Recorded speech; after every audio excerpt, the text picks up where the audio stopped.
ಮಂಜುನಾಥ್ ತುಮಕೂರು ಗ್ರಾಮಾಂತರದ ವಡ್ರಹಳ್ಳಿ ಗ್ರಾಮದಲ್ಲಿ ಇದೀಗ ಸುಮಾರು 50 ಲಕ್ಷ ವೆಚ್ಚದ ರಸ್ತೆ ಕಾಮಗಾರಿಗೆ ಶಾಸಕ ಸುರೇಶ್ ಗೌಡ ಗುದ್ದಲಿ ಪೂಜೆಯನ್ನು ನೆರವೇರಿಸಿದ್ದಾರೆ. ಸುಮಾರು 50 ಲಕ್ಷ ವೆಚ್ಚದ ರಸ್ತೆ ಕಾಮಗಾರಿಗೆ ಸುರೇಶ್ ಗೌಡ ಗುದ್ದಲಿ ಪೂಜೆಯನ್ನು ನೆರವೇರಿಸಿರ್ತಕ್ಕಂಥದ್ದು ತುಮಕೂರು ಗ್ರಾಮಾಂತರ ವಿಧಾನಸಭಾ ಕ್ಷೇತ್ರದ ವಡ್ಡರಹಳ್ಳಿ ಗ್ರಾಮದಲ್ಲಿ ಒಂದು ಗುದ್ದಲಿ ಪೂಜೆಯನ್ನು ಮಾಡಲಾಗಿದೆ. ತುಮಕೂರು ನಗರಾಭಿವೃದ್ಧಿ ಪ್ರಾಧಿಕಾರದಿಂದ ಅಭಿವೃದ್ಧಿ ಕಾಮಗಾರಿಗಳಿಗೆ ಚಾಲನೆಯನ್ನು ನೀಡಲಾಗಿರುವಂತಹದ್ದು.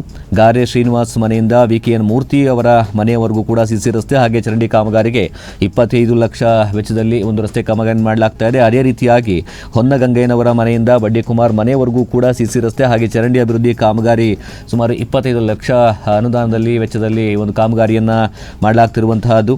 ಸಿಸಿ ರಸ್ತೆ ಹಾಗೂ ಚರಂಡಿ ಅಭಿವೃದ್ಧಿ ಕಾಮಗಾರಿಗೆ ಒಂದು ಆದ್ಯತೆಯನ್ನು ನೀಡಿದ್ದಾರೆ. ಜೊತೆಗೆ ಶಾಸಕ ಸುರೇಶ್ ಗೌಡ ಜೊತೆಯಲ್ಲಿ ಶಾಸಕ ಜ್ಯೋತಿ ಗಣೇಶ್ ಕೂಡ ಭಾಗಿಯಾಗಿ ಈ ಒಂದು ಗುದ್ದಲಿ ಪೂಜೆಯನ್ನು ನೆರವೇರಿಸಿರ್ತಕ್ಕಂಥದ್ದು.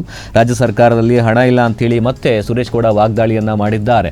ಅಭಿವೃದ್ಧಿ ವಿಚಾರ ಅಂತಕ್ಕೆ ಬಂದಾಗ ಕಾಂಗ್ರೆಸ್ ಸರ್ಕಾರದಲ್ಲಿ ಹಣ ಇಲ್ಲ, ವಿನಾಕಾರಣವಾಗಿ ಮಾತನಾಡ್ತಿದ್ರೆ ವಿನಃ ಯಾವುದೂ ಕೂಡ ಆಗ್ತಾ ಇಲ್ಲ. ಹೀಗಾಗಿ ಸುಮಾರು 50 ಲಕ್ಷ ವೆಚ್ಚದಲ್ಲಿ ತುಮಕೂರು ನಗರಾಭಿವೃದ್ಧಿ ಪ್ರಾಧಿಕಾರದಿಂದ ಈ ಒಂದು ರಸ್ತೆಯನ್ನು ನಿರ್ಮಾಣ ಮಾಡ್ತಾ ಇದ್ದೀವಿ ಅಂತೇಳಿ ಮಾಧ್ಯಮಗಳಿಗೆ ಪ್ರತಿಕ್ರಿಯೆಯನ್ನು ನೀಡಿರುವಂತಹದ್ದು ಶಾಸಕ ಸುರೇಶ್ ಗೌಡ. ಇವತ್ತು ನಮ್ಮ ಟೂಡಾಯಿಂದ ಈ ರಸ್ತೆ ಸ್ವಾತಂತ್ರ್ಯ ಬಂದಾಗಲಿಂದನೂ ಜಲ್ಲಿನೂ ಕಂಡಿರಲ್ಲ, ಮಣ್ಣು ಬರೀ ಪಾಪ ಈ ಸರ್ಕಾರದಲ್ಲಿ ಹಣನೂ ಇಲ್ಲ. ಸಿದ್ದರಾಮಯ್ಯ ಬರೀ ಸಾಲ ಮಾಡಿ ಸರ್ಕಾರಗಳಲ್ಲಿ ಮುಂಡ ಮುಚ್ಕೊಂಡು ಹೊರಟೋಗಿದೆ. ಅದಕ್ಕೆ ಈಗ ಟೂಡಾದಲ್ಲಿ ಏನೋ ಒಂದಷ್ಟು ಹಣ ಇತ್ತು. ನಾನು ಜ್ಯೋತಿ ಗಣೇಶ್ ಅವರು ಸೇರಿ ನಗರಾಭಿವೃದ್ಧಿ ಪ್ರಾಧಿಕಾರದಿಂದ ಇವತ್ತು ಒಂದು 50 ಲಕ್ಷ ಹಣ ಹಾಕಿದ್ದೀವಿ ಸಿಮೆಂಟ್ ರಸ್ತೆಗೆ. ಅದಕ್ಕೆ ಅದನ್ನು ಗುದ್ದಲಿ ಪೂಜೆ ಮಾಡೋಕ್ಕೆ ಬಂದಿದ್ದೇವೆ. ಕಾಂಟ್ರಾಕ್ಟ್ರಿಗೆ ಹೇಳಿದೆ ಗುಣಮಟ್ಟದ ರಸ್ತೆ ಮಾಡಿಕೊಡಿ ಅಂತ. ಪಾಪ 50 ಸ್ವಾತಂತ್ರ್ಯ ಬಂದಾಗಲಿಂದ ರಸ್ತೆ ಇಲ್ದಿದ್ದ ಹಣ ಬಂದಿದೆಯಪ್ಪ, ಇದೊಂದು ಪರ್ಮನೆಂಟ್ ಆಗಿರೋದು ಸಿಟಿಗೆ ಸೇರ್ಕೊಳ್ಳುತ್ತೆ. ನೆಕ್ಸ್ಟ್ ಇದು ಕಾರ್ಪೊರೇಷನ್ ಸೇರ್ಕೊಂಬಿಟ್ಟಿದೆ ಈಗಾಗಲೇ.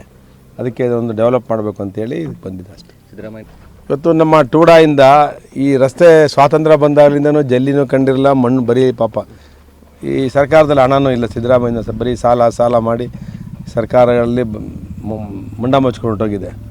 ಅದಕ್ಕೆ ಈಗ ಟೂಡಾದಲ್ಲಿ ಏನೋ ಒಂದಷ್ಟು ಹಣ ಇತ್ತು. ನಾನು ಜ್ಯೋತಿ ಗಣೇಶ್ ಅವರು